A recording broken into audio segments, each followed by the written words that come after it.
2021 Gadiri Studio. Yeah man. Yatwatar wana dashawriya luqay ku dhalatay gobolkeena gaay magaceeda saytuun dhaxyaray saciido allah yaana diman kala dhicin kala dheeraan yatwatar wana dashawriya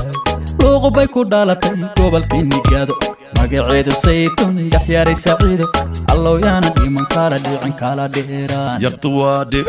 wana dollarariya wago soo dhalaal qiimada u roon midabkeedu waa diin ma arrin dhalal xiga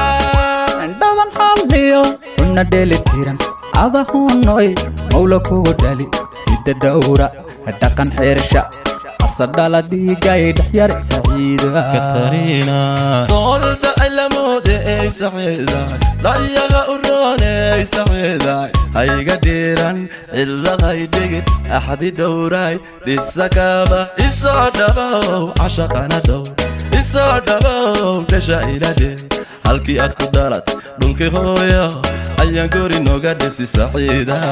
dhaban xalliyo una dheelitiran adahunoy rabbi kugu dhali hidda dhowra dhaqan xeersha asadhala dhiigay dhaxyar saciida yatwatar wana dashawriya luqay ku dhalatay gobolkeena gaay magaceeda saytuun dhaxyaray saciido allah yaana dhiman kala dhicin kala dheeraan yatwatar wana dashawriya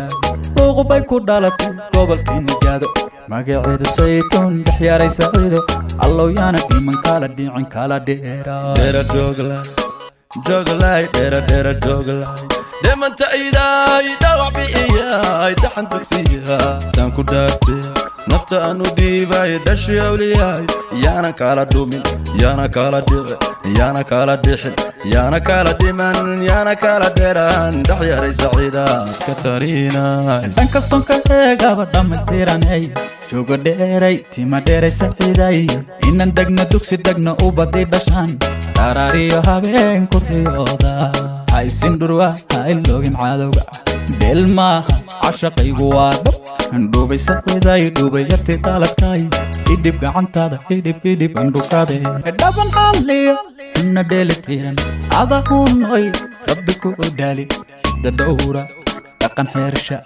asadhala dhiigay dhaxyar saciida yatwatar wana dashawriya luqay ku dhalatay gobolkeena gaay magaceeda saytuun dhaxyaray saciido allah yaana dhiman kala dhicin kala dheeraan yatwatar wana dashawriya